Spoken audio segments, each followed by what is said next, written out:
All right, welcome to the All Creatures Podcast. This is Chris, and today I have another great interview with somebody that works with animals day in, day out, and that's Jim Weinpress from the Seneca Park Zoo. Hello, Jim. Hi, how's it going? Good, good. And thank you so much for reaching out to us. Angie and I get really excited, especially talking to people like you that work with animals each day, you know, her being a former keeper, me working with a bunch of keepers. So thanks for reaching out, and we're really lucky to have you.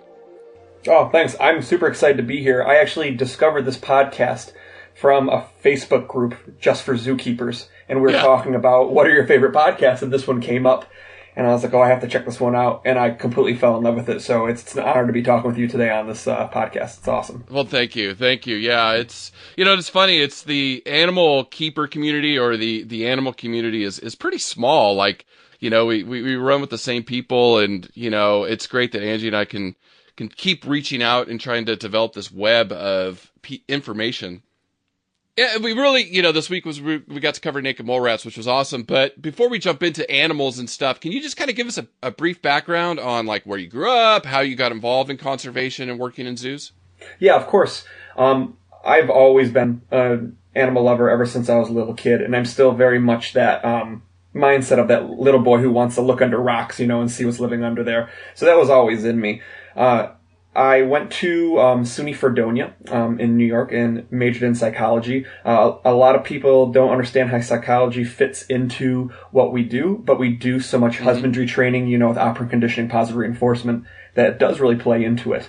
I was able to intern and volunteer at the Buffalo Zoo and at a facility down in the Florida Keys with dolphins and California sea lions, and that was kind of my stepping off point into figuring out, you know, what the field was really like, and actually was like a working interview for me because that facility down in the Florida Keys hired me before I actually graduated. So I was fortunate enough to graduate from college saying, I'm going to be a dolphin trainer. It was a really good feeling. That's awesome. Yeah, for sure. No, yeah, it's funny. It's because like I talk to a lot of people, they're always like, oh, I want to be a dolphin trainer. So, you know, like Autumn Lindy, who we interviewed a couple weeks ago on Red Wolves. And, you know, I just wanted to highlight one of the similar themes talking to zookeepers, people in the field, is find that intern experience. Oh, yeah. So, you know, I to all my students when I was a professor at UF, I would tell them, go to the AZA job board if you're in the United States or wherever you are in the world. Look for your local accrediting association and job board and look for internships because there's always a bunch. Oh, yeah. And that's a great way to get in. So, yeah, so let's talk about the dolphin experience, I guess, because that is amazing. And I know so many people would just love to work with dolphins. And so can you just kind of sum up what you did? Like, I guess first, what was your each day like working with them? It was a lot of fun. So living in the Florida Keys was fantastic. And the staff was like a family, you know, and that's so important when you work in the animal care field. And so every single day it was diet prep. You know, we dealt with a lot of fish and some squid, so you never smelled good, but that was expected. Making sure that their diets, their vitamins were all prepped up. We were an interaction facility, so having the early team meeting, knowing the numbers for the day, you know, how many guests are we going to have, what kind of training needs to take place, where do people need to go, you know, was a big part of it. And then really just going with the flow, you know, going down, checking out the animals, making sure they are behaving, acting as they usually do, and taking guests. Doing a whole lot of educating, making it as engaging as it can for them, you know, because with every facility, the goal is to educate and entertain, basically. You know, you want to make sure that people are in such a fun environment that they almost learn without realizing it. And that was definitely the case here. We talk about dolphin physiology and tie that into the interaction that they would have with them, you know, and then also tie into the conservation aspect of it as well. Right. It's, you know, it's such a sticky situation, and that's not what this interview is about. But, you know, there's one thing I think it was Jack Hanna or one of them coined the term edutainment. Oh, yeah. So, you know, using entertainment to educate people. And I think that's okay. You know, I did it in my teaching methods at the university. I mean, I got teacher of the year because I made my classes fun. You know, we did games and we learned, and my students, you know, I actually did actual research where my students learned better when we were having fun versus the same old boring, oh, here I am lecturing every day, blah, blah, blah, right?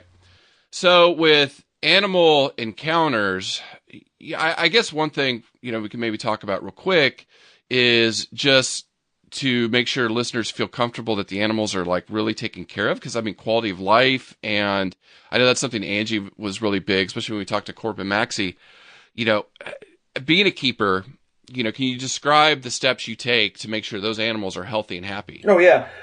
Animal welfare is always a top priority, which is something that I always respected about the field, and I expect from the field as well, is those animals, that their welfare always comes first. Our quality of work is their quality of life.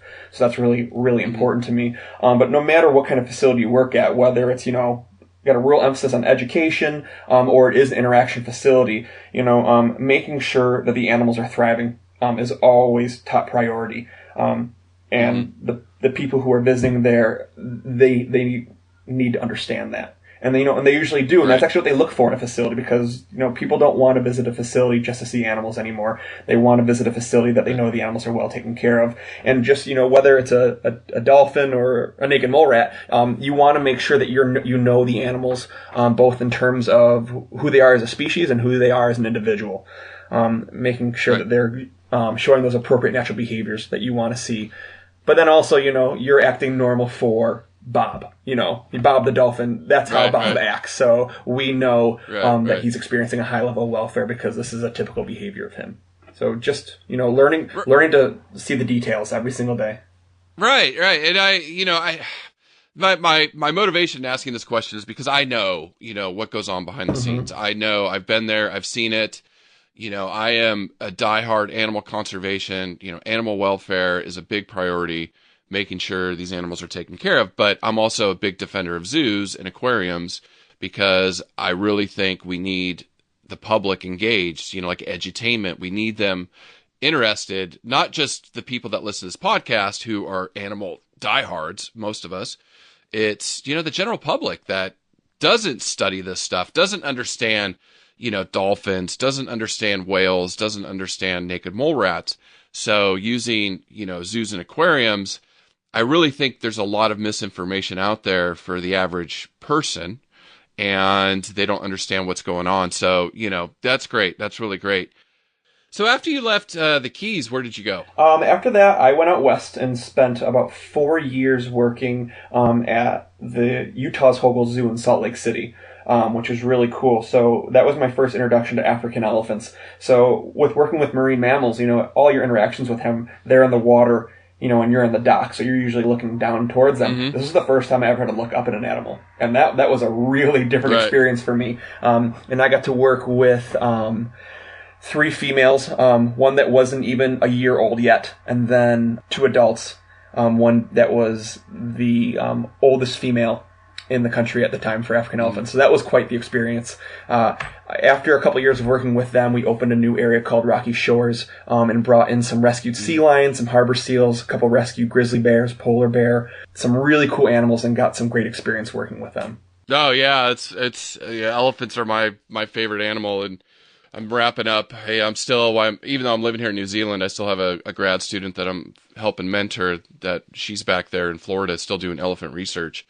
So, again, another big species in captivity that some people are like, put them in the wild. I don't know. There was some recently a big thing about the LA Zoo and elephants, and they shouldn't be in captivity. Oh, yeah. And it just, as somebody seeing the big picture, globally, what's going on with elephants, and globally, with poaching and the loss of environment, we need some animals in captivity as an emergency reserve. So, again, I just want the listeners to know these animals are so well taken care of. They are babied. They are 24/7 medical care, 24/7 feed. And, right now I know specifically with elephants at our current rates in captivity, all elephants should be within 50 years, or there'll be like no elephants in captivity. And then within 20 to 30 years, there's a possibility of no elephants in the wild. So, again, species in crisis, and we're going on tangents, but, it's just, you worked with another of the big ones that, Right. it's just, oh, so what was it like working with them each day? They are a species that will challenge you every single day. I've never worked with an animal that watches your behavior as much as you watch theirs. And during a training session, they're trying to train you. And that is just such a huge sign of their intelligence. And it's incredible, especially when you realize, oh, I've been trained successfully by an elephant. It's quite the experience. But they are such strong ambassadors in terms of what's going on in Africa and all over the world with those large megafauna, that are in such peril right now. So they're a great ambassador species to be able to talk about because they capture people's hearts. They can't stop staring at them, and they're just a behavior that's physiology, and behavior just are amazing. Right. I mean, since we've been talking, an elephant's been poached. I mean, every 15 minutes, an elephant's killed for their tusks. Yeah. So it's just, it's horrible what's going on in Africa with them mainly, and then some parts of India too, with the Indian elephants. A lot of pressure there. So you worked with elephants, and then what else did you at that zoo? I returned to my love of marine mammals. California sea lions just have a special place in my heart. So getting to work with them, like I said, we had three green sea lions come in, all rescued. Two were youngsters, not even 1 year old yet. And then we had this one male come in. He came in at 875 pounds, huge animal. His name was Big Guy, completely blind, had some type of human conflict out in the ocean and was blind and had lots of scars on his face.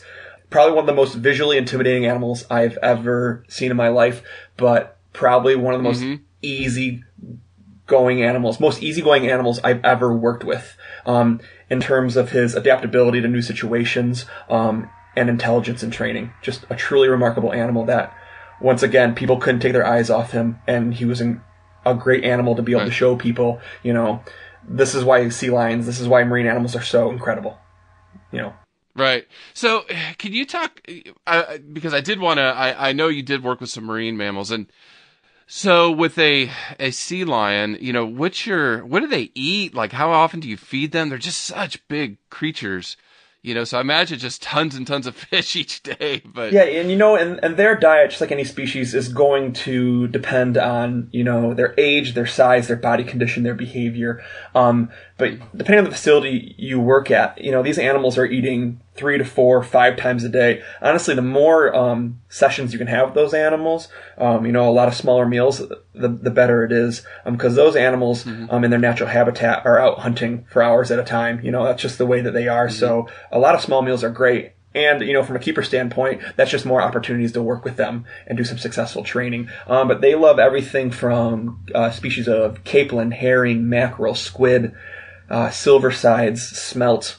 It's going to vary from facility to facility. But a whole lot of different species of fish that they're swallowing completely whole. Right. And so do you know where you guys sourced your fish? Because if you're in the middle of the country, it's kind of hard, right? I mean, I grew up in California, so, fresh fish pretty much easily anywhere, but in the middle of the country, how did you guys get all that fish? All I know is that, the zoo would place their orders. There are companies out there that, specialize in providing lots of fish, purely for zoological facilities and aquariums. So we had a big holding storage area that we would very often have to take a truck to, and put hundreds of pounds of these boxes of fish, bring it to our freezer, and then, making sure that the food that we're feeding our animals is healthy and safe is such a high priority for us that, the thawing process, it needs to be done quickly enough so it's completely thawed, but at the same time it hasn't been sitting out. So we'd go through it very quickly. No, and I'm glad you said that because, again, people don't understand. There's so much that goes into carrying these animals. It's not just like, oh, hey, let me pull out a packet of salmon that's been sitting out for days and throw it to the animal. It's like, no, you're very carefully preparing these diets before you feed them out. So, Oh, yeah. Every food item, whether it's a sweet potato you're feeding to an elephant or a capelin that you're feeding to a sea lion, we look at all of them, we look it over. It's got to be, we want it to be to a quality in which a human would eat it. Right. I'm not going to eat a capelin, but it needs to look clean. It needs to look healthy. Yeah. If not, when in doubt, throw it out. Yeah. I mean, yeah, for sure. The zoo just doesn't feed, scraps. that it's very well looked after. So, how'd you get to Seneca Park? Well, Seneca Park Zoo is my hometown zoo. So the zoo holds a special place in my heart because, like a lot of people, if you interview a lot of zookeepers, their first real experience and interaction with wildlife, with animals, was when they visited a zoo, and that's exactly what Seneca Park Zoo was for me. My first up close look at an elephant, a sea lion, their smells, their sounds, that all happened there because I grew up in a small town right outside of Rochester, New York. And so making it back to Rochester, not only to, be closer to family and be where I grew up, but working at this zoo that had such an impact on me was a huge personal, professional goal. So being back here for the last 3 years has been a dream come true. It's been fantastic. Yeah, so you've been there about 3 years and been a keeper there? Yep. Yeah, so by title, I'm an elephant handler, so I'm still involved with our herd. We have 4 wonderful female African elephants that live there. But since we are a smaller facility at around like 15 and a half acres, we do a lot of different things. We get cross-trained all over the place, which is really a good thing. So, I work with all the sea lions in our sea lion department. I'm primary keeper for our African lions. There are a lot of other smaller species that I work with. You'll like this. I get to work with our raccoons, which I was so blown away by how much I enjoy working with them. Oh, they're awesome. Yeah, they're great. No, so my wife and I did wildlife rehab in South Carolina when I was a professor at Clemson, and we couldn't do raccoons because we didn't get our rabies shots. The rabies shots were going to be like $700 to get vaccinated. And, they're a carrier, so we couldn't. But I remember going to one of the other rehab facilities, and she was certified for raccoons. And she literally had 40 raccoons, I think, in about like 10 different cages. Oh, wow. Big, like outdoor exhibits almost. They weren't like little cages, but they were like big holding areas. And they're really hard to rehab because you have to train them. I mean, again, it's one of those. So yeah, they're awesome. Oh God. So raccoons, seals, elephants, and now naked mole rats, right? It's good to have a nice diverse group of species to work with, and that's what keeps life exciting. Right. So I guess let's ask about lions. So what do you feed the lions? Do you feed them daily? Do you feed them every other day? Yeah. So 6 days out of the week, our lions eat food. We have a fasting day where they usually just get a small bone, something to gnaw on that keeps them engaged, but not really giving them a ton of meat, just because in Africa they wouldn't be eating every day anyways. But yeah, we're really fortunate. We get to give them a nice diverse diet. Now they do, of course, have the meat that is made specifically for large cats. It has other vitamins and minerals in it, so that has to be a part of their daily diet. But our veterinary staff is amazing, and we're allowed to give them so many different novel food items, like from chicken, beef, pork, goat, full deer, Right. just so many different food items, and it's always cool to see their reaction to it. They love eating Right. chicken. They absolutely love pork. Who doesn't love eating pork, right? Yeah. Yeah. They're special. They are impressive too. So. Oh, they always are. Yeah. They, their paws are just so huge, but you're really up close and personal with them. So what's your favorite animal that you've worked with? The sea lions? That is tough. Yeah. Yeah, I gotta say, maybe it's because they're one of the first species I ever worked with, but they'll always hold a special place in my heart. But I think, working at Seneca Park, in my past experience, getting to work with the animals that you never thought you would, and just really experience them, like, oh my gosh, this is such an incredible species. I'm so glad I'm getting to know them. I'm getting to know these individuals, and lions, like you said, they're such amazing animals to look at. But I've completely fallen in love with our 3 lions. Yeah. I read about them. I talk about them for interpretation, educational purposes every chance I get. Right.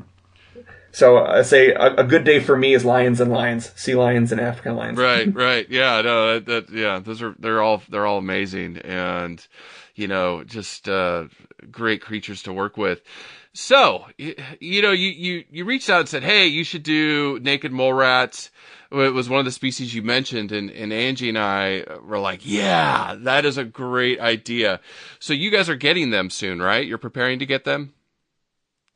Yeah, our zoo is undergoing a big expansion right now, and we have a about a 4.5 acre African expansion being put on at the far end of our zoo, and it's going to include giraffe, zebra, ostrich. A rhino is moving down there. But what the zoo is doing, which I really like, is they're going to be teaching the public about a lot of the smaller species that live in Africa that people don't usually think of, but when they do think, they think of giraffe, they think of zebra, elephants, and one of those is a naked mole rat, and that I'm most excited for these little unknown rodents to, get some much needed attention. Right, right. So you guys are getting them in soon. Where are you getting them from? I believe they're coming from another facility. Right. My wife did get to work with them a little bit at the San Antonio Zoo. So I have seen them up close, and they are just, Angie's going to hate me. They're so hideous, ugly. They're amazing. I mean, don't get me wrong. They're amazing. They're amazing little creatures, but man, they're just like out of a nightmare. But, I think that's what keeps people looking at them is like, oh, gross, look at those. And then 10 minutes later, they can't take their eyes off them. That's what makes them so great is like, oh my gosh, look at these things. I've been doing a lot of reading about them, and they've been described as saber-toothed sausages. Yeah. Like, that's just perfect for them. They are. Yeah, totally. So as you guys get ready to take care of these animals, I mean, I know your winters are going to be freezing cold. And, they need a lot of special care, right? So what are some of the things you're doing now? So when they come, it's like, boom, they're there safe and happy and healthy. Right, yeah. We're just getting over a winter in New York that we all were pretty sure would never end. So, when we have animals with such specific requirements, such as naked mole rats, making sure that the colony is going to be held in an environment that's, conducive to high levels of welfare is so important. So we know that they need high humidity. We know that they need kind of constant warm temperatures. That all goes into what the exhibit is going to be for them. And like I said, it'll all be inside. They won't have to experience any of that. They won't be like the zookeepers who will be outside. But making sure that, because they are tunnelers, they do live in fairly varied sized colonies. We're going to want to make sure that they have all the space and it's nice and quiet for them so people can still look at them and experience them and enjoy them. But since they are underground animals, they can be sensitive to vibration. And that's one thing that we're really paying attention to, making sure that they're at peace to do all their work in their underground tunnel, while all of our guests get to enjoy them. Right. I think they're just a really misunderstood animal. And I will tell the listeners, I'm recording this before Angie and I do our Naked Mole Rat episode. So we're going to release it right after we do it. So some of my research hasn't been done. I'm just kind of going off what I remember with them. But it's like it's almost like, I know a lot about honeybees now, thanks to my wife and her PhD work. But, there's a queen, right? And she runs the colony. Yeah, they're much more like an ant colony than they are like any other group of mammals you'd see. They're one of only 2 eusocial mammal species on the planet, which makes them so unique. And eusocial basically means that all the members of the colony have specialized roles, almost like you would see in an ant colony. And there's a queen, there are soldiers, there are mole rats that specifically dig, there are mole rats that specifically care for the young. And the other species is another species of mole rat found in South Africa. So, closely related. Right. So, they're truly unique. Yeah. No, they are. They are really a unique mammal. And it's just so amazing, talking about all these different species and how they've all evolved to survive, in such, the wild's harsh, it's a harsh place. Yeah. There's no part of Africa that I think any animal has it too easy. No, I don't think so. Nowhere. It's just, oh man. So, being a keeper, day in, day out, you get to work with these animals. Do you have any like funny animal stories? Oh yeah. Endless amounts of entertaining animal stories. Yeah. So at the beginning of my career, I worked with probably one of the most interesting animals ever to be. Her name was Castaway. She was a rescued offshore Atlantic bottlenose dolphin. So she looked slightly different than the typical bottlenose dolphin you think of, when you think of dolphins. She had been found in Castaway Cove, which is where she got her name. They had tried to release her 4 times, and she kept following the boat back and was showing really abnormal behaviors. They found out that she had most likely had a stroke, which caused her to lose her hearing. She was cognitively delayed and partially blind. So the people who worked at Dolphins Plus, which is the name of the facility where I was at, did so much rehab work with her and really, brought her back from this severely disabled animal to this animal that thrived, and it was such a learning experience for everyone involved with her. And I was charged with training her. One of the first behaviors I ever trained was to have her swim voluntarily into a stretcher. To have an animal swim into a stretcher is a really important husbandry behavior, making sure that the animal feels comfortable, but making sure that they're somewhere where if we needed to do any type of medical procedure on them, it could be done safely there. You would think, okay, this animal is a free swing animal. The stretcher it's going to take a lot of time to get her comfortable swimming through this. What we found out was she found it very rewarding to be part of the stretcher, and she would rocket at us as fast as she could. So that was definitely a unique experience for us to have this animal. And I thought, baby steps. Oh, wait, you're moving a lot faster. Oh, my gosh, you're coming right at me. And then the hardest part was actually getting her out of the stretcher. Like, she just wanted to be there. It was very rewarding for her. So that was great. That was one of the first of a million times I'd be surprised by an animal. Right. Yeah, they do some crazy things. So, it's awesome. With marine mammals and I guess you said elephants, which, haha, Angie, smartest animal, they train you.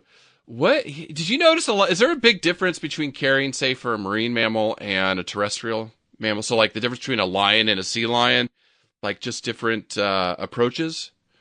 When I think about the care that goes into keeping both those species healthy, it's all in their demeanor, and it kind of comes down to the niches that they fill in nature. Sea lions are just such fast-moving, energetic animals. They're always up to something. They're always looking around. They're always investigating, and they do have a fast metabolism, so they're usually pretty food motivated. And then you go to the African lion, and like I said earlier, these animals don't necessarily need to eat every day. They might eat a quarter of their body weight in one feeding, and then they'll sleep and sit around for the next 2 or 3 days.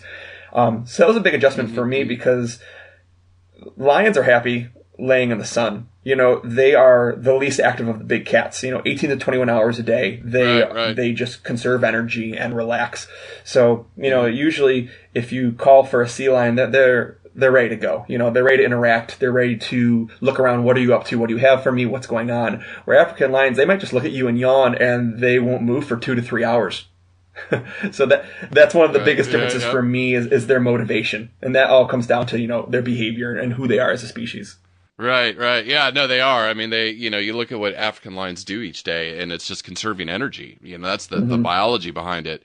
They don't, they can't be up moving around. I mean, the males will go and guard their territories if they have a pride, and, the females expend energy, hunting. So it's like, I guess in the wild, you see the males are, big lazy guys, but they're actually not. They're busy, making sure no other males come and take their females away, and wants to pass on his genetics, and the females are the ones who are like, hey, we gotta feed everybody. So African lion males, they have a pretty tough life. I mean, only part of a pride for as long as they're strong enough to defend it. Right. It's pretty tough for them. Yeah, we're going to do, Angie just brought it up too, we're going to do lions soon because there's so much going on with them. And, it's interesting. It's like, you always think of a single male with a pride, but because of human activity, now you're seeing 2 males typically taking over a pride. And then it was the Disney special Big Cats that came out a few years ago. Oh, yeah. And they had 5 males. I'm pretty sure it was 5 males. Like, I was astonished. It makes me want to watch it again when I saw the video footage of 5 males in one pride. Like, it was breathtaking. It was a dad and like all the sons. It was breathtaking, but in one sense, it was incredibly sad because I knew that wasn't natural. Right. How they evolved. So, anyways, it's great insight. Like, this is cool. This is giving a lot of people, that don't work in zoos some of the background stuff that goes on. Have you done any, I guess we'll talk about doing a knockdown, which for people is, animals get knocked down. So a knockdown is when they get the animals drowsy, and then the veterinarian can come in and do a vet check. So have you gotten to do knockdowns with the lions? Yeah, I've been a part of that. And And you know, those knockdowns are so rare just because the majority of any husbandry behavior that needs to be trained, we can just do it voluntarily. You know, we work with them. But you know, if we need to do a real intense physical, that may be necessary. And there's still a voluntary aspect to it, which is nice, you know, training the animal to experience, that little poke of the needle, which is always a good way to go about that. But yeah, I have, and it's a real interesting thing. I could watch vets work all day. Their wealth of knowledge blows me away. All the tests they run, everything they do in terms of studying the animal and making sure everything on the outside and on the inside of the animal is where it should be. And you know, I was just thinking, like with a lion laid out, like those paws, and I even see it on, you know, specials, you know, Looking in the Wild, where they go out and check on lions, and they look at the paws and the teeth, and they're just incredible. And thankfully the animal's kind of knocked out, because I would die of a heart attack if one was like charging me or in the wild. Oh yeah, the precautions that we take, you know, at every facility I've worked at, whenever that's happened, the precautions that go into making sure that animal is out, you know, before we go with it is just extraordinary, and I always appreciate it. Yes.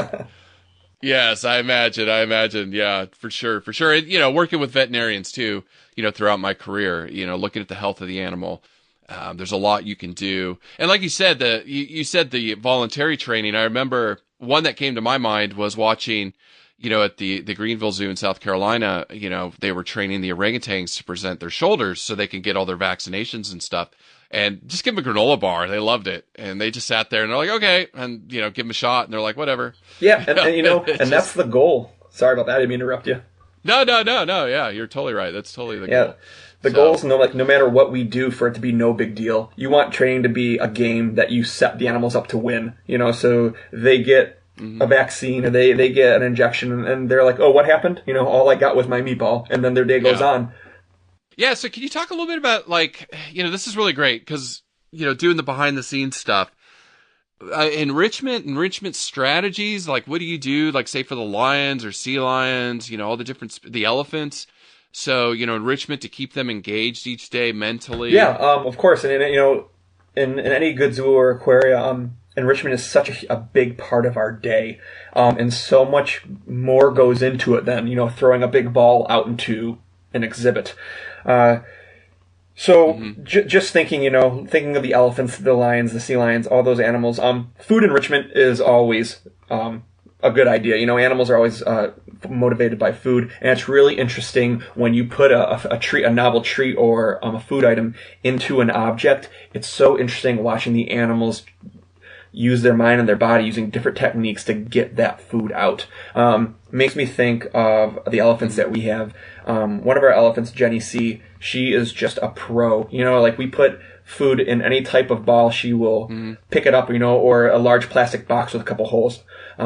She is just so meticulous in how she shakes it, you know, and she's got a good grip on it. And she puts her trunk right over the hole, and she knows.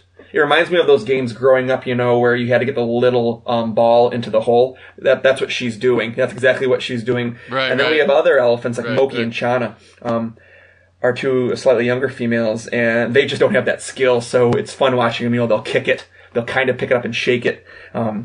So it's great doing that. And watching them learn and figure that out. With our African lions, they do so much communication between each other and within their environment that involves smell, that sensory enrichment plays a huge role in what we provide them. And you know what they lose their mind for is cumin.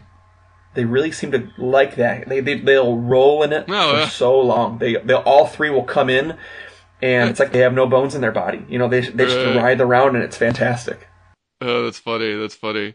So what are some of the enrichment strategies, say, for the marine mammals? We do a lot of manipulative, which are just, you know, any type of item that they can push around, they can grab in their environment. You know, they have those flippers, but they are surprisingly, they're strong and they're flexible, and so they can really manipulate objects, bring them around, grab them with their teeth. We give them a lot of ice cubes. I sometimes like to take, the fish juice once the fish is thawed, and you can freeze that and make little fishicles. They like to push those around as well. One of our youngsters, Mary Lou, she is mesmerized by anything going on at our underwater viewing. So, we'll be in there in the morning turning on lights and looking around, and you look over across the room and you've got this face just staring at you. It's a great way to start the day. And it's fantastic because it gets guests really engaged one-on-one with her. And one of our keepers realized that if you take a little Hot Wheels car and you almost play catch with it, pushing it along the plastic banner in front of the window, she'll follow it back and forth. You can take a tennis ball and you can throw it around and she'll follow. And that was really neat to learn. Not only do our sea lions, like I said, curious and interested in what's going on, but this specific individual finds interacting with humans underwater so rewarding, and we love that, and it's a great way to get our guests interacting one-on-one with them.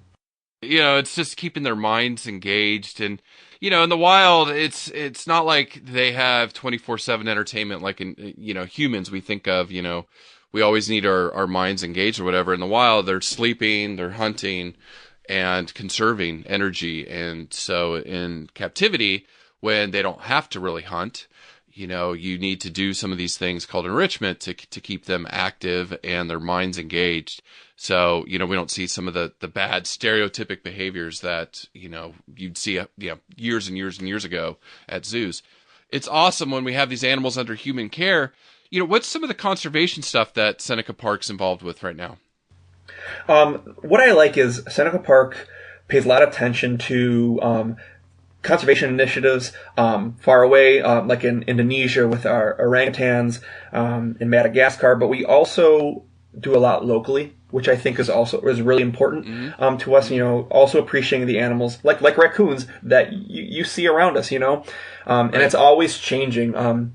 We're always making sure that we're either raising funds for or raising awareness, different organizations, obviously, which reflect the mission of the zoo and some of the species that we care for. But we have done work with what I just talked about in a talk I gave at a museum is the Chittenden snail. Have you ever heard of that species? No, I don't know. Is it in the news lately? I don't. Where did I hear that? If it is, I haven't seen it. No, no. Okay, tell me. It is the most endangered animal in New York State, and it is this tiny little snail that's like the size of a large grain of rice. And they're only found in Chittenden State Park in Syracuse, New York. And a number of organizations have done some really good work in terms of understanding the population, which consists of like the splash zone of one waterfall. That's the only place where they exist, as far as we know. And we've been able, and I personally have been able to go out and help collect them in order to have them marked, counted. They're also being outcompeted by an invasive species of snail. And they're just trying to understand the needs of the animals in their natural habitat to better understand, and how to keep providing quality care for the populations that we have under human care, which are so important. So that was something really cool I got to do. We also do a lot of work with sturgeon, which, if you ever want to do a podcast about those, sturgeon are such cool animals. Yeah, that's a good one. Yeah, we'll put that down there. Yeah. And they're this, you could call them a living fossil. They've been on this planet since the Mesozoic, which being anything with paleontology, I really like. And they're right in our backyard in terms of being in Rochester, New York. And so in terms of helping a partnership with the U.S. Geological Service, and reintroductions to the Genesee River that we have running right through our city, and then providing like a Head Start program in our facility where we temporarily house young sturgeon until they get large enough for introduction. That's been really cool to see the zoo participate in that. Yeah, no, it's amazing to listen to you talk about it, because I'm sitting here thinking, everybody thinks, conservation, so everybody's doing elephants or everybody's doing rhinos, and that's not true. There are facilities that do the megafauna and focus on that, but your zoo is focusing on species that sounds to me like species that are really important to New York, your local communities. And, then you're probably doing some broader, worldwide international stuff, just through stud books and things like that. But wow, that's amazing, and I for me, I know how to kind of answer this, but I want to ask you, why should we save this snail then? If it's on its way out, shouldn't we just, a lot of people are saying, let this happen, let nature take its course, let these species go extinct. Why should we fight to save that one snail? I've heard you ask this question to a lot of different people in previous podcasts, and when critics say just let it happen, it's natural, that's such a lazy answer to me. That's such the easy way out. And I think it's a combination of humans realizing that we are a part of the ecosystem with these animals. We share the world with these animals, but also we're stewards. We do also, I feel like in a certain sense, we run this planet, and so it's our responsibility to maintain these species. And maybe I'd feel differently if, we could say there are these changes happening in the world that have nothing to do with human behavior. And, we're seeing a decrease. But in all my time, in the 10 years I have been working with animals and talking to people about conservation, I've never heard of a species like that. All the species that are in peril right now, they're in that situation in some way because of our activity. And, I feel it's our responsibility, not only just as living creatures caring for other living creatures, but every animal on this planet serves a purpose. And it's our responsibility to make sure that we're maintaining that really delicate food chain and ecosystem balance, because we might not feel it right now, but we will be affected. And I think in some places, people are starting to experience it already. So, I'd rather be proactive than reactive. No, I appreciate it. And yeah, I do. That's like my big question because, it started way back before I started the podcast and hearing, scientists and then just doing a little bit of, research and reading press clippings and things. And you're right. It is a lazy approach. Just throw their hands up. Oh, we can't do anything about it. Oh, well. And I'm the opposite like you. Like, no, there are things we can do. And saving that one snail has carved out its ecological niche there. And you just can't let either an invasive species come in there or them go extinct without harming that local ecosystem. So I could go back. I mean, I could talk about this one for hours. Like, I go back to my frogs episode and I talk about the invasive species in frog song and, anyways, it's complicated, but I appreciate it. Yeah, no, for sure. So anything on naked mole rats that like you guys how soon are you getting them? Probably we're due to open late this summer, so I'm guessing pretty quickly. I'd say within the next month, we should be prepared to be caring for these animals, which to me is really exciting. Yeah. So then. So the Seneca Park Zoo, you're home, you're working at your dream. You're living the dream, let me tell you. When Angie hears this and other people I've talked to, you're working with such a broad range of species. That's amazing. I'm jealous. So Seneca Park Zoo, you're home. What are some of the initiatives you guys have going on right now? We break it down into 3 categories. We say we want to connect, care, and conserve.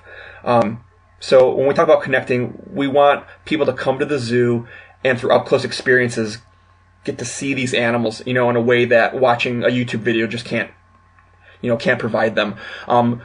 From there, that's such a great moving experience. They go to see our sea lions and they fall in love with our sea lion pup Bob. And they're so taken by seeing this individual that they're like, sea lions, pinnipeds are really cool. And they start doing their research about pinnipeds, and that moves to them caring about conservation, saying, what is going on in our oceans? These animals are being caught in plastic. What could I be doing to stop this from happening to Bob's wild counterparts? And next thing you know, you've got a person using reusable silverware, straw, recycling everything that they can. And we've done our job. Bob served as the ambassador that we want him to be. Right. No, it is. It's, it's not just going back to edutainment or education, but it's also going back to, how can we be more effective in getting people to conserve? And I know, one of the things Angie and I always focus on is, one little tip a week. And if everybody starts implementing that one little tip and you start developing these healthy habits, we're going to make a huge impact. And that makes us happy and should make you happy, being part of a huge community. All right. So favorite part of interviews is now Angie has mandated we do this, and that is animal sounds. I don't, we just had a hippo off with Corbin, Maxie, and Angie. I don't know if you got to listen to that one yet. It just came out today.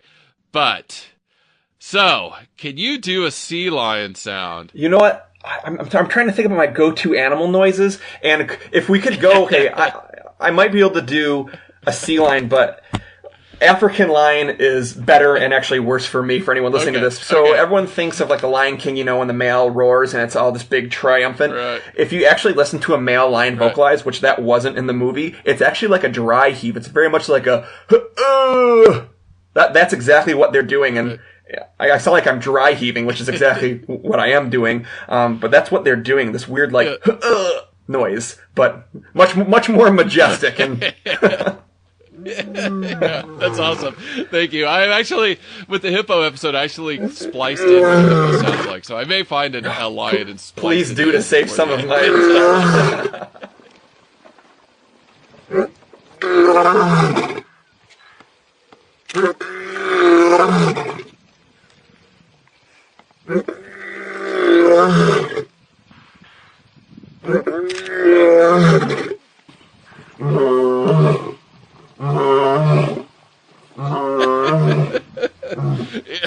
Yeah, that's her big thing is I can't do it. I'm like, there's no way, you know, I'd have to sit there and whatever. She's really good at it. She's hilarious when she does it. So thank you. Thanks for being a good sport on that. So we hit on most of the stuff. I mean, is there any other thing like you would want people to know about like what you do each day? I know you love your animals. Like it's so funny meeting so many zookeepers from around the world. I mean, here in New Zealand, you know, you're animal people. You love your animals. That's why you do what you do. So is there anything else people you should know about, you know, what you do each day? One of the biggest things I want people to take away when it comes to understanding animal behavior is that while animals can be emotional beings, they aren't people. You know, and I've heard you mention on the podcast before, trying to be anthropomorphic. But we experience so much of that in the questions and concerns people have at the zoo. And we love the fact that people are concerned and then they have questions. Always ask questions. But people always seem to think that these animals are motivated by human motivation, human emotion. And that just always leads to some really inaccurate interpretation of animal behavior. We always want to make sure that that they do their research. You know, any facility that they visit, they should be able to ask the animal care specialists that they come across, you know, how they care for them, you know, what they're doing for conservation and all that. That's really important to me. Okay, good. No, thanks. Yeah, it is. And it's, you know, there's so much that goes into caring for these animals. And, you know, zoos are not what they were 100 years ago. Aquariums are not what they were, 10 years ago. They have really changed a lot recently. So, you know, it's good that people have concerns for the animals. They should. That actually shows a lot to me. I like that. Instead of, you go from one extreme of we don't care about them to the other extreme where, you know, you might care a little bit too much for them, I guess. I don't know. It's, you know, one of the things in the podcast I like to get across is these animals are highly intelligent. They do have feelings. They do have emotions. They're just not human level, like you said, human motivation.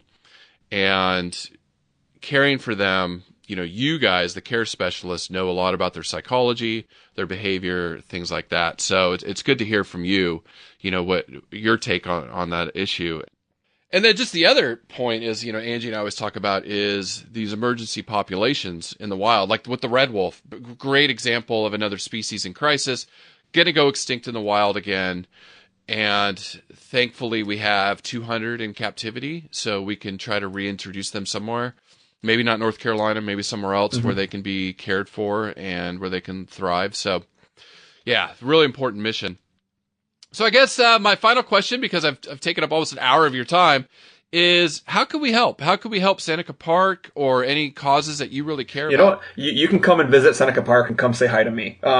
You know, just by passing through the gate, you're doing something good for conservation, which is, you know, what you just talked about, so important. Just doing those little things. Everyone doing a little bit goes a long way. You know, or go visit your local zoo. Go ask questions. Go to an aquarium. If you see a piece of trash, pick it up.